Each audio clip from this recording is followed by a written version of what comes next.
The Uber driver's face twisted with disgust the moment I gave him my address. Seriously? East Baltimore? That's like a 20-minute drive through the worst part of the city, he muttered, shaking his head as if I had personally ruined his entire evening. His fingers drummed impatiently on the steering wheel as he stared at his phone's GPS, clearly calculating whether this ride was worth his time. My name is Grace. I'm 34 years old, and after pulling a grueling 16-hour shift at Johns Hopkins Hospital, the last thing I needed was attitude from someone who was supposed to simply drive me home. My scrubs were still damp with sweat from rushing between the ICU and emergency room. My feet ached in my worn nursing shoes, and I could still smell the antiseptic that seemed to cling to my hair no matter how many times I washed it. But here we were, stuck in Friday night traffic on Interstate 83, while this guy, probably in his early 40s, clean-cut, wearing a pressed polo shirt and driving a pristine Honda Accord that smelled like expensive air freshener, kept glancing at me in the rearview mirror like I was some kind of burden he'd been forced to carry. "Look, lady, I usually don't take rides to that area," he continued, his voice dripping with judgment as he merged into the right lane. "It's dangerous, and honestly, people from there don't tip well. Half the time they don't even have the full fare." He adjusted his rearview mirror, his eyes meeting mine with a look that made it clear he'd already categorized me. "No offense, but I've got a car payment to make, and drives to East Baltimore aren't exactly profitable." The way he said, "people from there," made my blood boil, especially after the day I'd had. I'd spent the morning holding the hand of a 7-year-old girl from that same neighborhood while she recovered from surgery after being hit by a stray bullet. I'd comforted her grandmother, who worked 3 jobs just to keep food on the table and couldn't afford to miss work to stay at the hospital. I'd watched that same grandmother slip a crumpled $5 bill into the donation jar at the nurse's station, probably her lunch money, because she wanted to help other families like mine. If you're watching this from your own city tonight, you know exactly what I'm talking about. That moment when someone judges you based on your zip code, your clothes, or the color of your skin. Hit that subscribe button if you've ever felt dismissed because of where you call home, because this story is about to take a turn nobody saw coming. "Just drive, please," I said, too exhausted to engage in a debate about my neighborhood's reputation. I pressed my forehead against the cool window and watched the city transform as we drove. Downtown Baltimore's gleaming inner harbor gave way to the working-class neighborhoods, then to the areas where hope seemed to struggle against boarded-up windows and cracked sidewalks. But I also saw Mrs. Rodriguez's corner store with its hand-painted sign advertising fresh produce, the community garden where Mr. Williams taught kids how to grow vegetables, and the bus stop where teenagers gathered every morning, backpacks slung over their shoulders, heading to school despite everything working against them. Through the window, I watched the city lights blur past as we made our way through the familiar streets. The October air was crisp, carrying the scent of burning leaves and the distant aroma of someone's Friday night dinner. All I wanted was to get to my small 1-bedroom apartment on Ashland Avenue, kick off my nursing shoes, and forget about the 3 patients I'd lost today. Mrs. Henderson, 78, who'd coded during my lunch break. James, 45, who'd overdosed on fentanyl-laced heroin and couldn't be revived despite 40 minutes of CPR. And little Marcus, only 22, who'd been shot in a drive-by and bled out faster than we could get him to surgery. "You know what your problem is?" the driver continued, apparently not done with his lecture. "You people always want to stay in these neighborhoods, then complain about the crime and the poverty. There are programs, opportunities. You could move somewhere better if you really wanted to." I bit my tongue, resisting the urge to tell him that I chose to live here, that I could afford to live in Federal Hill or Fells Point if I wanted to, but that East Baltimore was my community, that these were my people, and someone needed to stay and fight for them, that the hospital where I worked was only 15 minutes away, and when emergencies happened, those 15 minutes could mean the difference between life and death for someone's child, parent, or grandparent. But fate had other plans for our conversation. As we approached a red light on Martin Luther King Jr. Boulevard, right in front of the mural dedicated to local heroes who died too young, the driver suddenly clutched his chest and gasped. His face went pale, almost gray, and sweat beads formed on his forehead within seconds. The car began to drift toward the curb as his grip on the steering wheel loosened, his breathing becoming shallow and rapid. "Sir? Sir, are you okay?"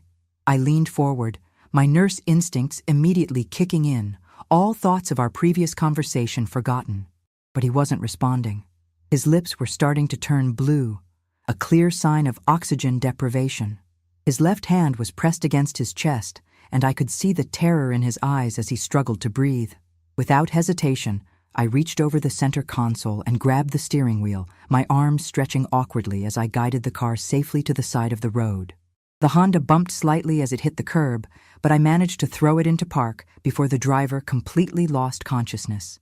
"I need you to stay with me," I said firmly, already unbuckling my seatbelt and moving to get out of the car. "I'm a nurse. You're having a heart attack, but I'm going to help you." The irony wasn't lost on me. Here we were, stopped in the very neighborhood he'd been complaining about, and I was about to use every skill I'd learned working in this community to save his life.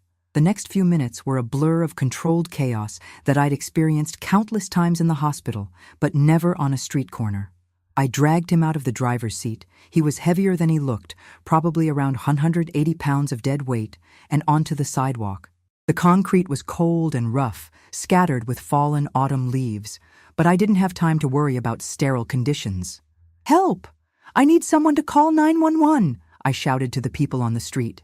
It was Friday evening, and despite what my passenger had said about this being a dangerous area, families were out walking, teenagers were playing basketball at the court across the street, and elderly folks were sitting on their front steps enjoying the cooler weather. Within seconds, I had help. Mrs. Johnson, an elderly woman I recognized from the bus stop, was already dialing emergency services. "I got it, baby," she called out. "Ambulance is on the way." A young man in his 20s, probably one of those dangerous people my passenger had been worried about, immediately stepped into the street to direct traffic around the stopped car, using his phone's flashlight to signal oncoming vehicles. I immediately began chest compressions, placing the heel of my hand on the center of his chest, interlocking my fingers, and pushing hard and fast. The American Heart Association guidelines ran through my head like a mantra: 100 to 120 compressions per minute, at least 2 inches deep, allow complete chest recoil between compressions. "Come on, stay with me," I muttered through gritted teeth, pumping his chest in steady rhythms. 1, 2, 3, 4.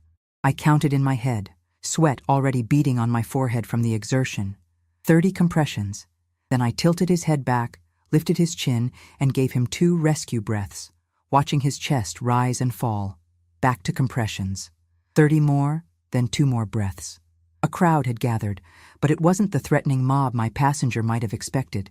It was a community coming together. Someone had brought a blanket from their house to put under his head. Another person was holding up a jacket to shield us from the wind.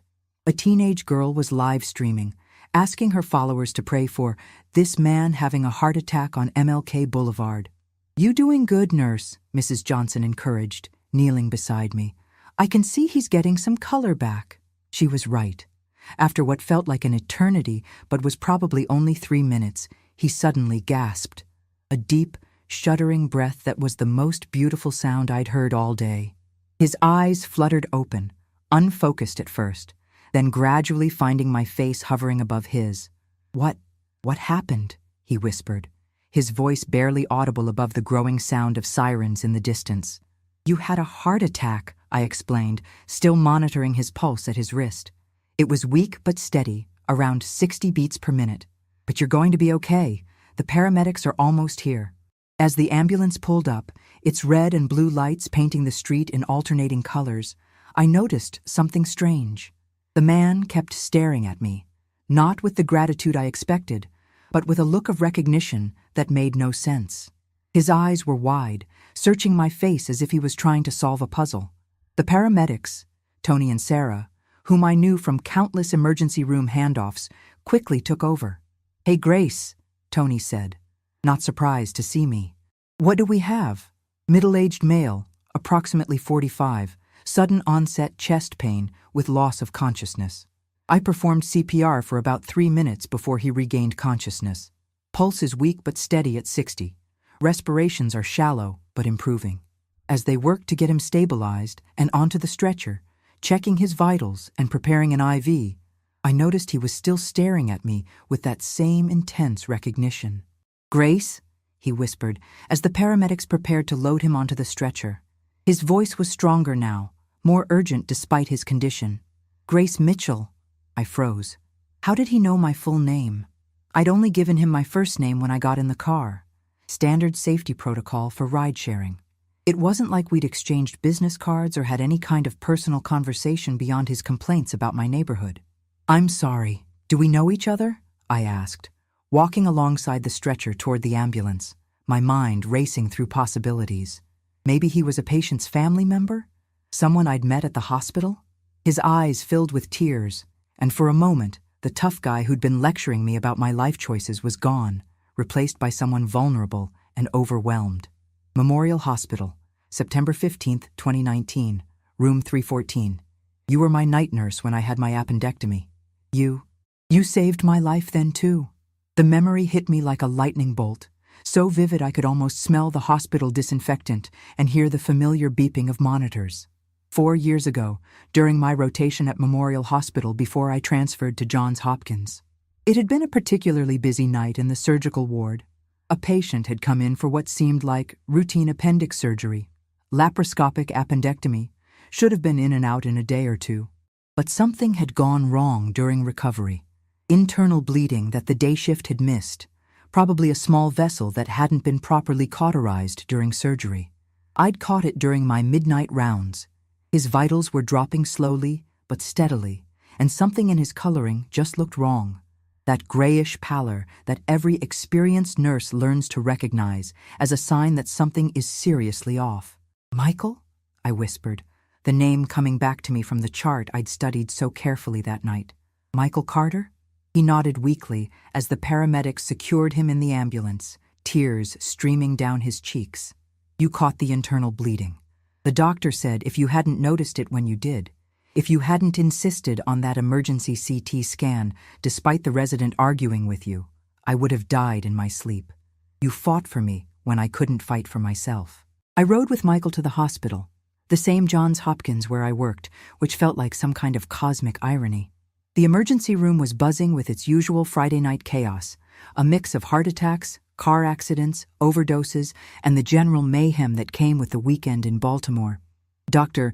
Patterson, one of the cardiologists I worked with regularly, took over Michael's care, and after an EKG, blood work, and a chest X-ray, the diagnosis was confirmed.